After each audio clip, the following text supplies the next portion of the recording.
성경 본문은 요한계시록 18장 1절부터 8절까지 말씀입니다. 2일 후에 다른 천사가 하늘에서 내려오는 것을 보니 큰 권세를 가졌는데 그의 영광으로 땅이 환하여지더라. 힘찬 음성으로 외쳐 이르되 무너졌도다 무너졌도다 큰 성 바벨론이여 귀신의 처소와 각종 더러운 영이 모이는 곳과 각종 더럽고 가증한 새들이 모이는 곳이 되었도다. 그 음행의 진노의 포도주로 말미암아 만국이 무너졌으며 또 땅의 왕들이 그와 더불어 음행하였으며 땅의 상인들도 그 사치의 세력으로 치부하였도다 하더라.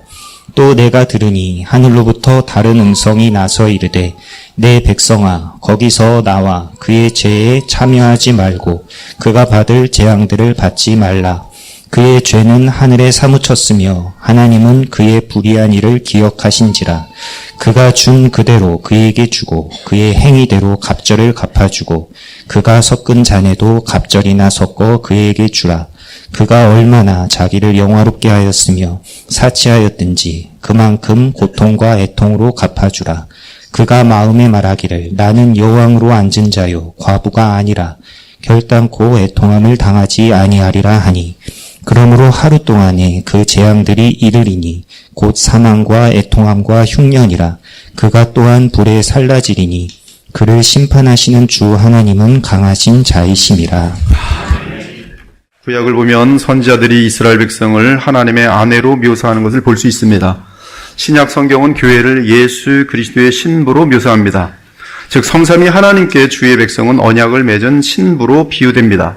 계시록 19장은 어린 양의 혼인잔치에 대해 언급하는데 구원받은 신자들이 바로 어린 양의 신부입니다. 계시록 21장 역시 새 예루살렘을 단장한 신부로 묘사하고 있습니다. 요한계시록에는 두 여자가 등장합니다. 계시록 12장 1절에 보면 해를 입은 한 여자가 등장하고 계시록 17장 1절에는 많은 물 위에 앉은 큰 음녀가 등장합니다. 마치 잠언에서 지혜 여인과 탕녀가 대조되어 등장하는 것처럼 계시록에서는 해를 입은 순결한 여인과 많은 물 위에 앉은 큰 음녀가 대조되고 있습니다. 해를 입은 여자는 그리스도의 보혈로 값주고 산바 되어 참 복음을 알고 순교하기까지 어린 양 주 예수 그리스도를 따르는 자들입니다. 반면 큰 음녀는 복음에서 떠나 육체와 세상과 마귀를 따르면서 거짓 교회를 형성하여 타 종교와 연합단체를 이루는 무리들입니다. 즉 해를 입은 여자는 종말에서 볼 때는 14만 4천의 참 교회를 상징하지만 많은 무리에 앉은 큰 음녀는 종말의 대환란 기간에 적그리스도의 편에 서서 참 교회를 핍박하는 종교 집단을 나타냅니다. 큰 음녀에 대해 계시록 13장과 함께 보면 큰 음녀는 마지막 거짓 선자가 이끄는 세계 종교 통합 집단인 사실을 알 수 있습니다. 물론 그들은 큰 성 바벨론에 모여서 온 세상 나라를 향해 종교와 경제와 상권에 대한 통제권을 갖게 될 것입니다. 계시록 17장 6절은 거짓 교회인 큰 음녀가 성도들의 피와 예수의 증인들의 피에 취할 것이라고 증거하면서 배교 교회가 역사 끝에 대환란 기간에 참 교회를 핍박하고 죽이는데 앞장설 것을 예언합니다. 사랑하는 여러분, 거짓은 언제나 참에 기생합니다. 그러므로 거짓 교회는 참 교회가 가진 모든 것들을 흉내내며 기생합니다. 즉 복음에 기생하여 거짓 복음을 만들 것이고 성령을 빙자하여 거짓 영을 퍼뜨릴 것이며 이에 거짓 예수, 거짓 형제, 거짓 선지자, 거짓 영, 거짓 성경으로 자신들의 거짓 교회를 만들 것입니다. 만일 누가 가서 우리가 전파하지 아니한 다른 예수를 전파하거나 혹은 너희가 받지 아니한 다른 영을 받게 하거나 혹은 너희가 받지 아니한 다른 복음을 받게 할 때는 너희가 잘 용납하는구나. 그런 사람들은 거짓 사도요 속이는 일꾼이니 자기를 그리스도의 사도로 가장하는 자들이니라. 이것은 이상한 일이 아니니라. 사탄도 자기를 광명의 천사로 가장하나니 그러므로 사탄의 일꾼들도 자기를 의의 일꾼으로 가장하는 것이 또한 대단한 일이 아니니라. 그들의 마지막은 그 행위대로 되리라. 그러므로 참신자들이 신앙생활을 하면서 가장 주의해야 할 것은 우상과 배교입니다.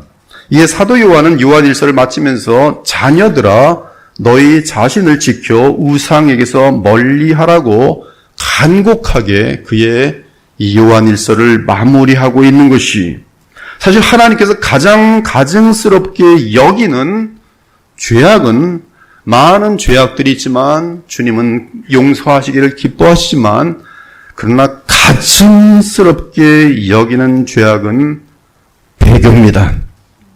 이 무서운 죄는 구약시대 하나님과 교통하던 장소였던 예루살렘 성을 음녀의 성으로 만들 정도로 무서운 죄악이었어요. 출애굽기 32장을 보면 모세가 율법을 받기 위해 시나산에 올라간 사이에 산 아래서는 이스라엘 백성들이 아론과 함께 금송아지를 만듭니다. 그리고 외칩니다. 이스라엘아, 이는 너희를 애굽 땅에서 인도하여 낸 너희의 신이로다. 그 아론이 이스라엘 백성을 향해 공포하기를 내일은 여호와의 절기이니라 하고 이튿날에 그들이 일찍 일어나 번제를 드리며 화목제를 드리고 백성이 앉아서 먹고 마시며 일어나서 뛰놀더라. 이 사건으로 인해 하나님께서는 그 백성을 자기 백성이라고 부르기를 거절할 정도로 가증하게 여기셨어요. 그러나 모세의 중보로 하나님은 그 백성을 버리지는 않으셨으나 배교한 무리를 향해 분명하게 선포하셨습니다. 여호와께서 모세에게 이르시되 누구든지 내게 범죄하면 내가 내 책에서 그를 지워버리라. 내가 보응할 날에는 그들의 죄를 보응하리라. 여호와께서 백성을 치시니 이는 그들이 아론이 만든 바 그 송아지를 만들었음이더라. 이처럼 배교는 하나님께로부터 버림을 받는 죄악입니다. 이들의 죄악에 대해 스데반이 설교 가운데 증언합니다. 그때 그들이 송아지를 만들어 그 우상 앞에 제사하며 자기 손으로 만든 것을 기뻐하더니 하나님이 외면하셨도다. 이에 주께서 그들로 하여금 그 하늘의 군대 섬기는 일에 벌어두셨으니 몰록의 장막과 신 레판의 별을 받들었으며 이것은 너희가 절하고자 하여 만든 형상이로다. 이에 그들이 바벨론 밖으로 옮겨졌도다. 바벨론 포로가 된 것을 말하죠. 배교 때문에. 열왕기상 12장을 보면 솔로몬의 신하 느밧의 아들이며 에브라임 족속인 여로보암이 솔로몬의 아들 르호보암을 대항하여 북이스라엘을 세웁니다. 그런데 그가 행한 일 중에 하나님 앞에 가장 가증한 일은 두 금송아지를 만들어 이는 너희를 애굽 땅에서 인도하여 올린 너희의 신들이라고 외치고 하나는 베델에 두고 다른 하나는 단에 둔 것입니다. 그리고 자기 멋대로 산당을 짓고 레위 자손이 아닌 일반 사람으로 제사장을 삼고 자기들 멋대로 절기를 정하여 제사를 드렸습니다. 그러나 여로보암의 이 죄는 배교의 죄로서 구약 내내 아합 왕 등의 죄악에 대하여 여로보암의 죄를 따랐다는 문구가 생길 정도가 됩니다. 즉 하나님은 금송아지를 만들어 섬기는 배교를 가장 싫어하셨던 것이 히브리서 기자는 배교한 자들은 하나님의 영원한 안식에 들어가지 못한다고 증언합니다. 그들이 내 안식에 들어오지 못하리라. 신약으로 넘어오면 신약의 배교는 주 예수 그리스도에 대한 유사복음입니다. 소위 짝퉁복음입니다. 사도 요한이 경고합니다. 미혹하는 자가 세상에 많이 나왔으니 이는 예수 그리스도께서 육체로 오심을 부인하는 자라. 이런 자가 미혹하는 자여 적그리스도니 너희는 스스로 삼가 우리가 일한 것을 잃지 말고 오직 온전한 상을 받으라. 지나쳐 그리스도의 교훈 안에 거하지 아니하는 자는 다 하나님을 모시지 못하되 교훈 안에 거하는 그 사람은 아버지와 아들을 모시느니라. 누구든지 이 교훈을 가지지 않고 너희에게 나아가거든 그를 집에 들이지도 말고 인사도 하지 말라. 그에게 인사하는 자는 그 악한 일에 참여하는 자임이라. 바울은 분명하게 말합니다. 형제들아 우리 주 예수 그리스도의 이름으로 너희를 명하노니 우리에게서 받은 전통대로 행하지 않은 모든 형제에게서 떠나라. 누가 이 편지에 한 우리 말을 순종하지 아니하거든 그 사람을 지목하여 사귀지 말고 그로 하여금 부끄럽게 하라. 즉 신약의 배교는 예수 그리스도에 대한 거짓 증거이며 이는 십자가의 대속의 도에 대해 부정하는 것을 말합니다. 이러한 배교의 증거로는 예수님의 정체와 그분의 대속에 대해 부정하는 종교 통합이 가장 크고 죄를 죄가 아니라는 동성애와 낙태가 뚜렷한 증거예요. 우리 주 예수께서 배교의 큰 성 예루살렘 성의 멸망을 예언하며 슬퍼하셨어요. 예루살렘아 예루살렘아 선자들 죽이고 네게 파송된 자들 돌로 치는 자여 암탉이 그 새끼를 날개 아래 모음같이 내가 네 자녀를 모으려 한 일이 몇 번이더냐. 그러나 너희가 원하지 아니하였도다. 보라 너희 집이 황폐하여 버려진 바 되리라. 예수께서 성전에서 나와 가실 때 제자들이 성전 건물들을 가리켜 보이려고 나오니 대답하여 이르시되 너희가 이 모든 것을 보지 못하느냐. 내가 진실로 너희에게 이르노니 돌 하나도 돌 위에 남지 않고 다 무너뜨려지리라. 배교의 예루살렘 성이 돌 위에 돌 하나 남지 않은 것처럼 배교의 큰 음녀 큰 성 바벨론 역시 하나님의 불심판에 의해 완전히 잿더미가 될 것입니다. 오늘 본문에서 두 번째로 고려해 볼 것은 계시록 18장 7절을 보면 큰 음녀는 자신을 여왕으로 앉은 자라고 부른 점입니다. 이는 신구약에서 볼 때 여신으로 등장하는 음녀를 말합니다. 구약을 보면 바알 우상이 있는 곳에 언제나 아스다롯이라는 여신이 있었습니다. 우리가 잘 알듯이 바알은 남성의 성을 나타내는 우상신인 반면 아스다롯은 여성의 성을 상징하는 우상신입니다. 한편 우상을 섬기던 이스라엘 백성들은 아스다롯을 하늘의 여왕이라고 불렀습니다. 그들은 사탄의 꾀에 속아 하늘의 여왕을 섬기곤 하였습니다. 심지어 그들은 얼마나 하늘의 여왕을 믿었던지 그때가 좋았다고 말합니다. 예레미야 선지자가 하나님의 명령을 저버리고 애굽으로 내려간 이스라엘 백성이 말하는 음성을 그대로 전하는데 그 소리를 들어보기 바랍니다. 이스라엘 백성이 하늘의 여왕을 섬기던 그때가 좋았다는 고백이, 그때에는 우리가 먹을 것이 풍부하며 복을 받고 재난을 당하지 아니하였더니 우리가 하늘의 여왕에게 분향하고 그 앞에 전제를 드는 것을 패한 후부터는 모든 것이 궁핍하고 칼과 기근에 멸망을 당하였느니라 하며, 여인들은 이르되 우리가 하늘의 여왕에게 분향하고 그 앞에 전제를 드릴 때 어찌 우리 남편의 허락이 없이 그의 형상과 같은 과자를 만들어 놓고 전제를 드렸겠느냐 하는지라. 배교한 이스라엘 백성의 모든 가정들이 하늘의 여왕을 섬길 때가 좋았다고 고백하는 장면이, 하지만 여호와 하나님께 선포하십니다. 자식들은 나무를 줍고 아버지들은 불을 피우며 부녀들은 가루를 반죽하여 하늘의 여왕을 위하여 과자를 만들며 그들이 또 다른 신들에게 전제를 부음으로 나의 노를 일으키느니라. 여호와의 말씀이니라. 그들이 나를 경노하게 함이냐 자기 얼굴에 부끄러움을 자취함이 아니냐. 우리는 성경 기록을 통해 하늘의 여왕은 과거에도 사람들을 속이는데 전문가였음을 발견합니다. 이제 앞으로 하늘의 여왕이 이 세상을 한 번 더 속일 것이, 그 여왕은 다름 아닌 마리아 숭배로서 마리아의 출현은 적그리스도를 예배할 혼합 종교의 연합을 이루어주는 큰 길을 예비할 것이, 즉 큰 음녀는 로마 카톨릭이 여신으로 섬기는 성모 마리아와 무관하지 않을 것이라는 말씀이, 저는 주님이 세우신 종입니다. 함부로 말하지 않아요. 제 인생 평생 모태신자로서 장로교 안에 있었어요. 현재 기독교라는 이름하에 마리아를 중심으로 하는 신비 체험이 많은 종교들 가운데 공통으로 발생하고 있습니다.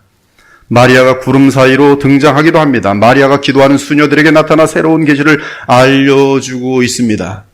이슬람도 예외가 아닙니다. 이슬람의 경우 마리아를 얼마나 귀하고 소중하게 높이는지 모릅니다. 그 종교에서도 마리아의 환상을 보는 일들이 점점 많아지고 있습니다. 세계적인 석학이며 명문 뉴욕 대학의 교수인 데빗 리밍센 제익 페이지라는 분이 쓴 여신의 신하들이라는 책을 보면 이러한 연구 결과가 있습니다. 그러나 여신은 결코 죽지 않았다. 우리 시대의 주요한 영적, 정신적 현상은 여신이 우리의 삶에서 다시 심각하게 등장하고 있다는 점이다. 그녀는 커다란 세계 종교의 중심부를 차지하고 있다. 특히 카톨릭과 힌두교에서 그렇다. 교황이 유일하게 굴복하는 대상이 누군지 아십니까? 마리아예요. 마리아의 발현 앞에 교황은 무릎 꿇고 절합니다. 여신은 현대 사교에서 소생하고 있으며 지구 사교, 얼스 컬치의 영적 조상이었던 데메테르, 이시스, 아세라가 다시 등장하고 있다. 그녀는 은유로 자신을 알려왔으며 신화와 현대 과학으로 자신을 드러내었다. 특히 심리학과 기후학에서도 자신을 드러낸다. 그녀는 정치적으로 그리고 사회적으로도 자신을 알리고 있으며 새로운 하나됨을 추구하고 있다. 그녀는 새로운 영적, 정신적, 물리적 환경을 만들어가고 있다. 여신은 소위 여성 운동의 배후에도 있다. 사람들이 여신을 필요로 하고 있기에 이제 여신은 복귀되고 있다. 특히 종교적인 면에서 여신의 복귀는 신약에서 나오는 겸손한 동정녀 마리아가 자신의 모태를 빌려준 위치로부터 이제는 죄 없는 하늘의 여왕으로 승격한 데서 가장 분명하게 설명된다. 물론 마리아가 하늘의 여왕이 되는 과정은 쉬운 것이 아니었다. 이러한 승격은 교회에 대해 계속적인 반대를 받아왔다. 그러나 교회는 4세기경에 예수를 낳은 마리아에게 작은 역할을 인정했다. 그러나 예수님의 신성이 확고하게 되자 사람들은 그의 어머니 마리아를 아세라, 데메테리, 이시스 같은 여신으로 보게 되었다.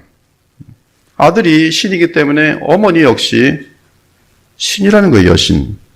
예수께서 에덴 동산의 선악을 알게 하는 나무의 금단 열매 자리를 십자가를 통해서 새로운 구속의 허락된 열매로 채우자 마리아는 동일하게 논리적으로 죄 없는 둘째 하와가 되었다. 제가 미국 살던 곳에 조금 걸어 올라가면 카톨릭 신학대학이 있었습니다. 자, 하나님께서는 참 섭리가 기가 막히세요. 카톨릭 신학대학 들어가서 강의도 제가 듣게 됐어요. 뭘 가르치나? 거기서 가장 중요하게 가르치는 게 마리얼러지, 즉 마리아 신학이. 마리아는 둘째 이브, 둘째 하와예요. 마리아는 남편 하나님의 아내 하나님이. 그래서 사위일체를 그때 가르치고 있었어요. 1997년 정도 될 것입니다. 마리아는 논리적으로 죄 없는 둘째 하와가 되었다. 즉 남성적 구속주에서 균형을 주는 여성적 구속주가 되어준 것이다.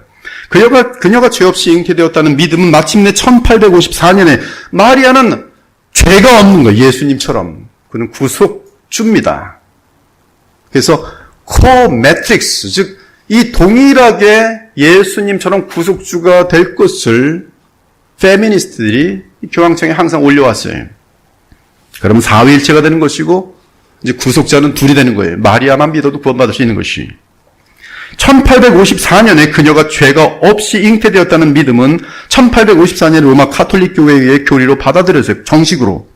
수세기 동안 여러 민속 전통들이 마리아와 연결되었으며 과거에 아세라에게 드려졌던 특별한 과자들이 마리아에게 드려졌다. 현재 하늘의 여왕으로서 마리아는 점점 힘이 강해지고 있다. 그녀는 교회 그 자체이며 그리스도가 그녀의 품 안에 안겨 있다. 그녀는 그리스도의 신부로 인식되었고 종종 그렇게 언급되었다. 다시 한번 여신은 자기 자신을 희생한 아들을 사랑하는 자들과 연합되기 위해 등장하고 있다.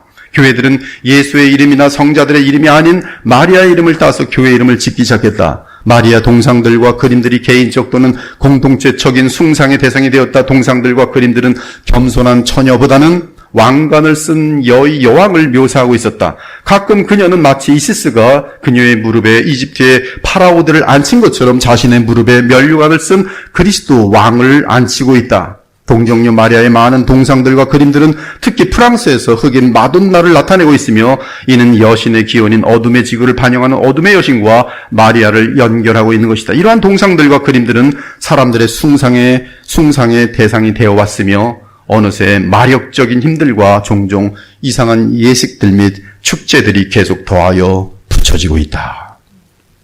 이러한 글들을 읽을 때 우리는 바벨론의 여신 사상이 마리아 숭배와 연결되는 것을 발견할 수 있어요. 그러므로 큰 음녀는 하늘의 여왕으로 등장하면서 모든 종교의 통합을 이루어낼 것입니다. 현재 온 세상의 여신으로 등장하는 존재는 로마 카톨릭이 늘 강조해왔던 마리아 숭배입니다. 메리알러지. 최근이 아닙니다. 벌써 수십 년 됐어요. 하나님을 외치면서, 어머니 하나님을 외치면서 예배하는 로마 카톨릭 교회가 계속 늘고 있어요.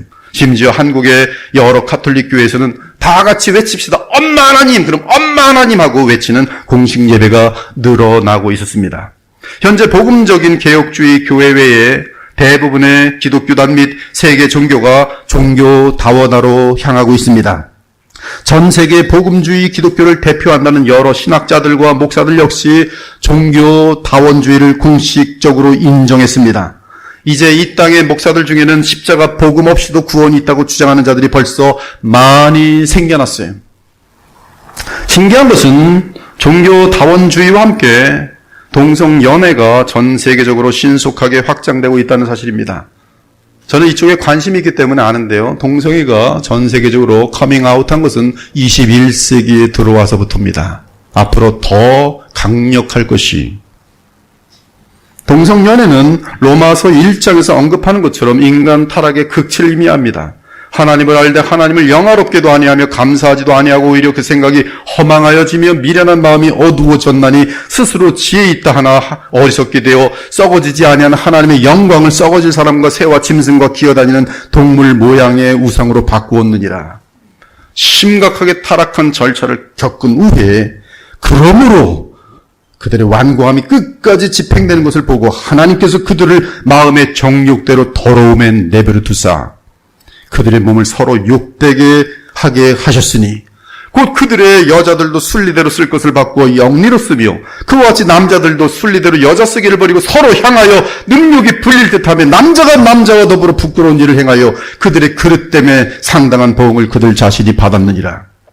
현재 우리가 잘 알듯이 지금은 더 많은데요. 너무나 많은데요. 미국 장로교단, 미국 감리교, 그리스도 연합교단 등 여러 교단들이 동성연애를 인정하는 가운데 이미 음녀들이 되어버렸습니다.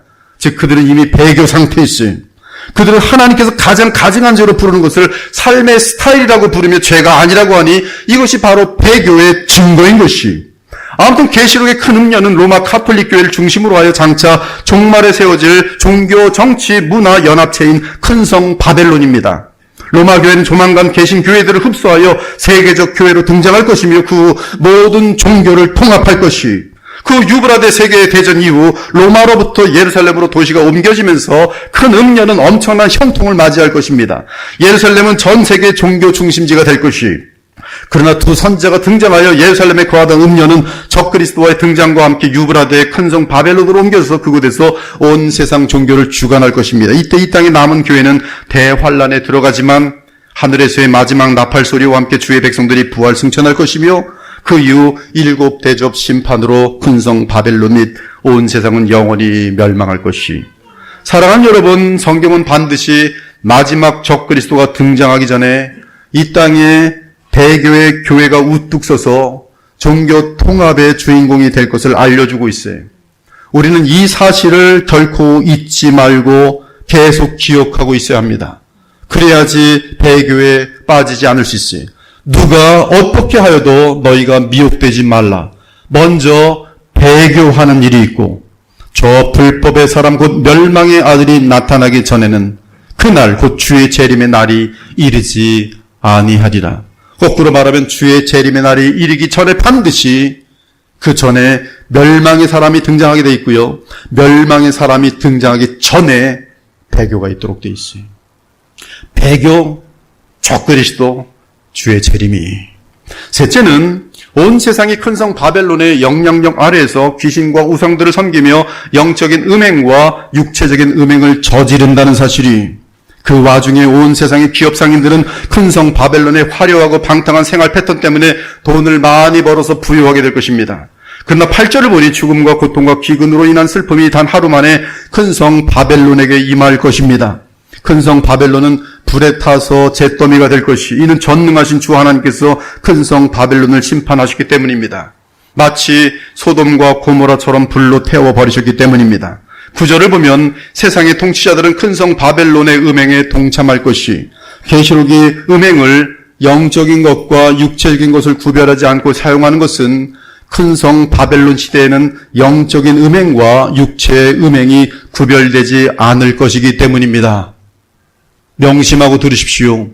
육체의 음행으로 가는 자들은 영적인 음행으로 말려들게 되어 있으니 영적인 음행으로 들어간 자들은 육체적인 음행을 합리화시키도록 될 것입니다.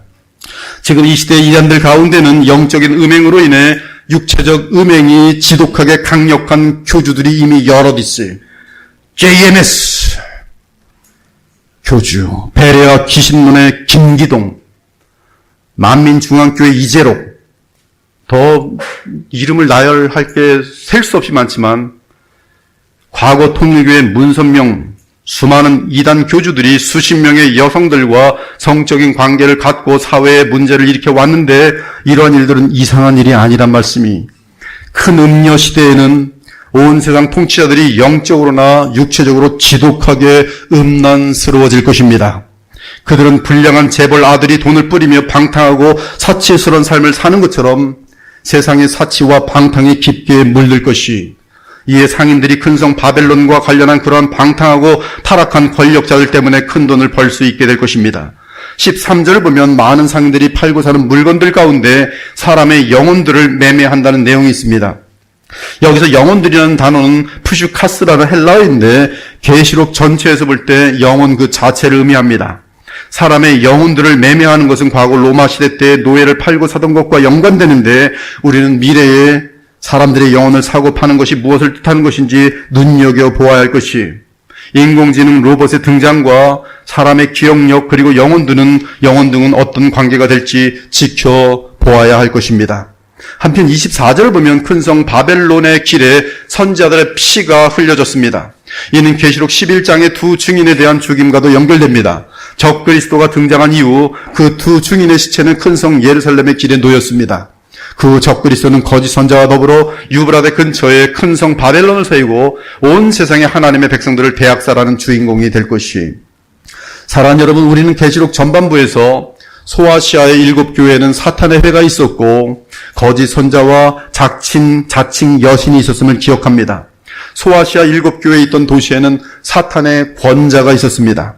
그래서 많은 성도들이 죽임을 당하며 순교하였어요. 한편 7교회 내부에는 발람의 교훈이 들어와 있었습니다. 발람의 교훈은 우상숭배를 하면서 잘 먹고 잘 살자는 교훈이, 또한 니골라당의 교훈이 있었습니다. 이 교훈은 율법주의에 속한 교훈이었어요. 또한 자칭 선지자 이세벨이 있었습니다. 그 여인은 주의 백성을 가르쳐 꿰어 행음하게 하고 우상 제물을 먹게 하였습니다. 또한 사탄의 회당 곧 자칭 유대인이라 하나 그렇지 아니하고 거짓말하는 무리들이 있었어요. 초대교회부터 지금까지 사탄의 이단 가르침은 두 가지 부류입니다. 하나는 바리새인들이 외쳤던 율법주의이고 다른 하나는 영지주의가 외쳤던 신비주의. 현재 율법주의와 깊게 결탁되어 있는 기독교 가르침은 펠라기우스 및 알미니우스 사상입니다. 신비주의는 기독교의 순결한 교리를 무시하고 신사도 운동처럼 진행되고 있는 신비 체험들이, 앞으로 온 세상은 율법주의와 신비주의로 하나가 될 것이, 율법주의는 인간의 행위를 외치면서 인류를 위하는 선행이 있으면 구원을 얻을 수 있다는 종교 다원화를 지원할 것이며, 신비주의는 마리아 숭배 및 무당들을 통한 접신 현상을 통해 온 세상이 하나가 될 것이, 그러나 이들에게 나타나지 않는 것이 있습니다. 그것은 그리스도의 십자가와 부활을 통해 나타나는 그리스도의 형상을 닮아가는 거룩함과 하나님의 사랑인 아가페 사랑이에요. 용서를 통한 아가페 사랑이 이들에게 나타나지 않아요.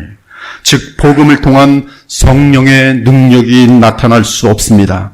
다른 말로 하면 인간의 죄성이 전혀 제거되지 않을 것이, 그러므로 교만과 위선과 질투와 미움과 음행과 더러움이 더 깊어질지언정 제거되지 않을 것이, 따라서 결국 온 세상이 소돔과 고모라처럼 될 것이며 노아 때처럼 강포와 음행과 욕심과 악행이 온 세상에 가득할 것이, 바울이 말합니다. 복음의 능력을 부인하는 자들에게서 돌아서라. 경건의 모양은 있으나 경건의 능력은 부인하니 이 같은 자들에게서 네가 돌아서라.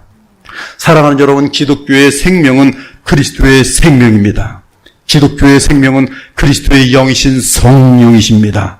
그리스도의 생명인 새 생명을 입은 자들은 십자가에 속량하시고 부활 승천하여 살아계신 주를 바라보고 의지할 때마다 그리스도의 영이신 성령의 도우심을 받게 됩니다. 따라서 우리가 오직 십자가의 도를 통해 예수 그리스도의 사랑과 하나님의 사랑을 알게 될 때 우리에게서는 그리스도와의 연합으로 인한 사랑과 거룩의 능력이 나타나도록 되어 있어요. 우리의 죄 때문에 예수 그리스도를 십자가에서 죽일 수밖에 없었던 하나님의 거룩하심과 의로우심을 알 때 우리는 하나님을 경외하며 무한하게 감사하게 되는 것입니다. 또한 그러한 구속을 이루신 하나님의 어린 양이요 살아계신 우리의 유일한 중보자 예수 그리스도께 한없는 찬송과 감사와 영광과 경배를 돌리는 것이, 15절 이하를 보니 큰 성 바벨론이 졸지에 무너지고 상인들이 애통합니다. 그들은 666 표와 관련하여 장사를 해서 큰 영광을 누리던 자들입니다. 또한 바다에서 일하는 선장이나 성객들도 애통합니다. 바다는 온 세상을 하나로 연결하는 교통로로서 무역을 상징합니다. 이들도 큰 음녀인 큰 성 바벨론이 불에 타는 것을 보면서 티끌을 자기 머리에 뿌리고 울며 애통하여 외쳐 이르되 화이또다 화이또다. 이 큰 성이여 바다에서 배부리는 모든 자들이 너의 보배로운 상품으로 치부하였더니 한 시간에 망하였도다라고 애통합니다. 이는 온 세상의 경제와 상권이 큰 성 바벨론의 멸망으로 인해 철저히 망한 것을 의미합니다. 그 후 큰 음녀는 다시는 영원히 일어날 수 없어요. 따라서 21절과 22절을 보면 결코 다시라는 표현이 6번이나 반복됩니다. 이는 큰 성 바벨론의 영원한 멸망을 확신시키는 것이, 이처럼 큰 성 바벨론의 모든 부요함은 순식간에 사라질 것입니다. 사랑하는 여러분, 이 세상에 속한 것들을 부러워하지 않기 바랍니다. 부러워하면 진 것이, 여러분의 믿음은 벌써 패배한 거예요. 저도 부러워하지 않으려고 안 부러워 고개를 돌린 적이 한두 번이 아니에요. 이 세상에 속한 것은 안목의 정욕과 육신의 정욕과 이생의 자랑과 관련된 것들이, 큰성 바벨론은 사치와 방탕에 빠져 있었으며 오락과 스포츠와 연애로 가득하였지만 다 무너졌습니다. 모든 경제가 무너졌습니다. 전부 순식간에 거지가 되었습니다. 한마디로 온 세상이 망한 것이, 맷돌 소리가 들리지 않게 될 것인데 이는 일상생활이 파괴되었다는 뜻입니다. 쾌락을 더 이상 즐길 수 없게 되었다는 뜻이, 더 이상 결혼이나 즐거운 모임들이 불가능할 것입니다. 온 세상이 암흑에 흡사할 것입니다. 그 하늘에서 내리는 불에 의해 온 세상이 잿더미로 타버리더니 온 땅의 체질이 불에 의해 근본적으로 바뀌게 될 것이, 이제 하늘과 땅은 그 동일한 말씀으로 불사르기 위하여 보호하신 바 되어 경건하지 아니한 사람들의 심판과 멸망의 날까지 보존하여 두신 것이니라. 그러나 주의 날이 도둑같이 오리니 그날에는 하늘이 큰 소리로 떠나가고 물질이 뜨거운 불에 풀어지고 땅과 그 중에 있는 모든 일이 드러나리로다. 이 모든 것이 이렇게 풀어지니 너희가 어떠한 사람이 되어야 마땅하냐? 거룩한 행실과 경건함으로 하나님의 날이 임하기를 바라보고 간절히 사모하라. 그날에 하늘이 불에 타서 풀어지고 물질이 뜨거운 불에 녹아지려니와 우리는 그의 약속대로 의가 있는 곳인 새하늘과 새 땅을 바라보도다. 한편 큰 성 바벨론이 삽시간에 무너지는 순간에 주의 백성들은 유월절처럼 어린 양의 나팔 소리와 함께 이미 하늘로 휴거되어 유리바다를 지나 궁중에서 어린 양과 함께 혼인잔치에 참여합니다. 그러므로 큰 성 바벨론이 순식간에 멸망할 때는 이미 성도들은 이 세상에 없고 궁중에 있으며 그 사이에 이 땅은 하나님의 권능에 의해 옛 세상은 불에 타서 사라지고 정결하게 된 놀랍고 새로운 세상, 곧 새하늘과 새 땅으로 다시 지어질 것이, 이에 20절을 보면 하늘과 성도들과 사도들과 선자들아 그로 말미암아 즐거워하라. 하나님이 너희를 위하여 그에게 심판을 행하셨음이라 하더라 말합니다. 즉 이 세상을 향한 하나님의 심판은 주의 백성들이 하늘의 영원한 기업을 얻게 되는 사건과 맞물려 있다는 것이, 사랑하는 여러분, 하나님의 심판의 날이 점점 가까이 오고 있습니다. 그러므로 이 세상의 것에 물들면 큰일 납니다. 저는 분명히 주의 이름으로 경고를 드렸어요. 육신의 정욕과 안목의 정욕과 이생의 자랑에서 벗어나야 합니다. 사치와 쾌락과 우상에 물들면 영원히 망합니다. 말씀이 막히는 것은 쾌락과 염려와 재물에 대한 탐심 때문에 막히도록 되어 있지, 특히 신앙적으로 배교하지 않도록 정신을 똑바로 차려야 합니다. 뱀이 그 간계로 하와를 미혹한 것 같이 너희 마음이 그리스도를 향하는 진실함과 깨끗함에서 떠나 부패할까 두려워하노라. 큰 음녀는 마리아 숭배와 같은 여신을 끌어들여 종교 통합을 이룰 것이고 마지막에는 거짓 그리스도를 믿게 할 것입니다. 그러므로 참 그리스도인들의 가장 큰 원수는 이단임을 기억하기 바랍니다. 가짜 그리스도인들이 가장 무서운 원수라는 사실을 잊지 말기 바랍니다. 그들은 그리스도의 원수인 사탄이 세상에서 힘을 얻을 때 갑자기 돌아서서 그의 편에 설 것이, 그러면서 참 교회를 핍박하는 앞잡이들이 될 것입니다. 내가 거짓 형제 중에 위험을 당하였도다. 오늘 큰 음료에 대한 주의 음성을 들은 분들마다 거짓 교회를 멀리하기 바랍니다. 또한 세계 기독교 연합 및 세계 종교 통합 운동을 멀리하기 바랍니다. 가톨릭 교회와 마리아 여신 숭배를 멀리하기 바랍니다. 동성애와 낙태, 합법화를 반대하며 그러한 폐역함을 지지하는 자들과 거리를 두시기 바랍니다. 우리 주 하나님과 어린 양께서 직접 주신 음성입니다. 내 백성아, 거기서 나와 그의 죄에 참여하지 말고 그가 받을 재앙들을 받지 말라. 무엇보다 큰 음녀가 제시하는 더러운 쾌락을 멀리 하셔야 합니다. 큰 음료의 특징은 온 세상 사람들로 하여금 음란을 추구하게 하는 것이며, 경건의 모양은 있지만 경건의 능력이 없는 거짓 종교로 세상을 장악하는 것이, 쾌락을 사랑하기를 하나님 사랑하는 것보다 더하며 경건의 모양은 있으나 경건의 능력은 부인하니 이들에게서 돌아서라. 더러운 음란에 의해 이끌림을 받는 사람들은 물 없는 샘이요 광풍에 밀려가는 안개와 같습니다. 그들을 위하여 캄캄한 어둠이 예비되어 있고 그들은 허탄한 자랑의 말을 하며 주변 사람들에게 음란으로 유혹합니다. 만일 그들이 우리 주 대신 그리스도 예수를 알므로 세상의 더러움을 피한 후에 다시 그 중에 얽매이고 지면 그 나중 형편이 처음보다 더 심할 것입니다. 의의 도를 안 후에 받은 거룩한 명령을 저버리는 것보다 알지 못하는 것이 도리어 그들에게 나았을 것입니다. 이는 참된 속담에 이르기를 개가 그 토하였던 것을 먹고 돌아가고 돼지가 씻었다가 더러운 구덩이에 도로 누웠다 하는 말이 그들에게 응한 것과 다를 바 없다 성경은 말합니다. 우리는 소돔과 고모라를 유황불로 심판하신 하나님의 엄중하심을 늘 잊지 않아야 합니다. 소돔과 고모라와 그 이웃 도시들도 그들과 같은 행동으로 음란하며 다른 육체를 따라가다가 영원한 불의 형벌을 받음으로 거울이 되었느니라. 그러한데 꿈꾸는 이 사람들도 그와 같이 육체를 더럽히며, 그러므로 베드로 사도는 간절하게 권면합니다. 사랑하는 자들아, 거류민과 나그네 같은 너희를 권하노니 영혼을 거슬러 싸우는 육체의 정욕을 제어하라. 다시는 정욕을 따르지 말고 하나님의 뜻을 따라 육체의 남은 때를 살도록 하라. 너희의 음란과 정욕과 술취함과 방탕과 향락과 무법한 우상 숭배를 하여 이방인의 뜻을 따라 행한 것은 지나간 때가 족하도다. 이러므로 너희가 그들과 함께 그런 극한 방탕에 다름질하지 아니하는 것을 그들이 이상히 여겨 비방하나 그들이 산자와 죽은 자를 심판하기로 예비하신 이에게 사실대로 고하리라. 세상은 과거에도 어둡고 더러웠지만 최근에 성해방 및 그 이후에 등장한 동성애 합법화 및 보편화로 인해 이 세상은 더욱 어두워졌고 더욱 음란해지고 있습니다. 그러므로 더욱 철저하게 우리 주 살아계신 예수를 믿고 의지하셔야 돼요. 이 말씀을 제가 준비한 이유는 세상이 지독하게 음란으로 향하는 것을 주목할 수 있었기 때문에 그래요. 그분께서 말씀과 함께 보내시는 성령의 인도하심을 충성스럽게 따라야 합니다. 또한 너희가 이 시기를 알거니와 자다가 깰 때가 벌써 되었으니 이는 이제 우리의 구원이 처음 믿을 때보다 가까웠습니다. 밤이 깊고 낮이 가까웠으니 그러므로 우리가 어둠의 일을 벗고 빛의 갑옷을 입자.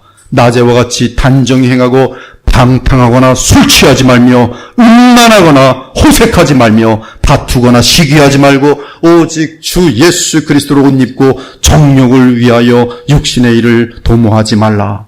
성경은 누구든지 간음과 행음하는 자들에 대해서 하나님께서 가만두지 않는다고 분명하게 말씀했으니 그때 하나님의 채찍에 매는 지옥을 방불케 하는 뼈저린 고통과 영원한 수치와 아픔이 될 것이 모든 사람은 결혼을 귀히 여기고 침소를 더럽히지 않게 하라. 음행하는 자들과 간음하는 자들을 하나님이 심판하시리라. 하나님의 뜻은 이것이니 너희의 거룩함이라. 음란을 버리라. 하나님을 모르는 이방인같이 세욕을 따르지 말고 이 일에 분수를 넘어서 형제를 해하지 말라. 하나님이 우리를 부르심은 부정하게 하심이 아니요 거룩하게 하심이니 그러므로 저버리는 자는 사람을 저버림이 아니요 너희에게 그의 성령을 주신 하나님을 저버림이니라. 이를 위해서 우리가 가장 주의해야 되는 것은 저번에 토요일 날 고린도 전서 6장에서 나눈 말씀인데요. 여러분의 눈이 거룩해야 됩니다. 여러분이 눈이 보는 것을 대단히 주의해야 돼요. 육신의 정욕은 안목의 정욕은 곧바로 육신의 정욕으로 이어져 있기 때문에 그렇습니다. 그러므로 너희가 그리스도와 함께 다시 살리심을 받았으면 위의 것을 찾으라. 땅의 것을 생각하지 말라.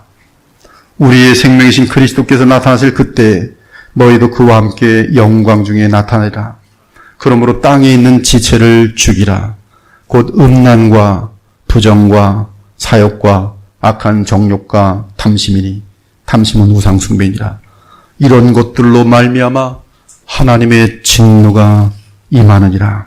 오늘 이 귀한 말씀을 마음에 새기고 늘 그리스도 예수님을 사모하고 앙망하는 가운데 그 어떤 다른 죄악들보다 더욱 마음으로나 행동으로나 음행과 간음의 죄를 평생 피할 수 있고 나아가 복음을 잃은 거짓 교리에 물들지 않기를 간절히 바랍니다.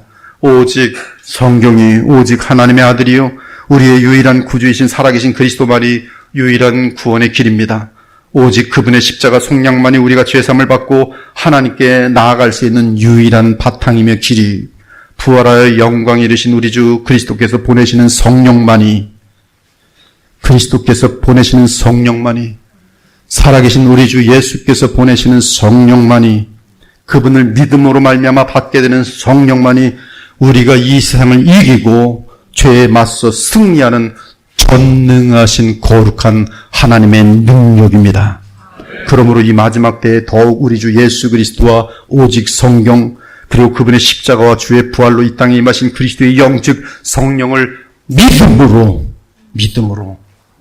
우리는 세상을 이기는 것이 믿음으로 말미암아 꼭 붙들고 주의 영을 따라 행하며 항상 주의 기쁨과 영광이 되는 거룩한 백성 되시기를 우리 주 예수 그리스도의 이름으로 축원합니다. 아멘. 주의 말씀을 증언하였습니다.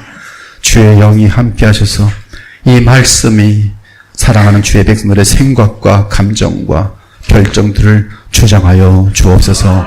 예수 그리스도 이름으로 기도합니다. 아멘.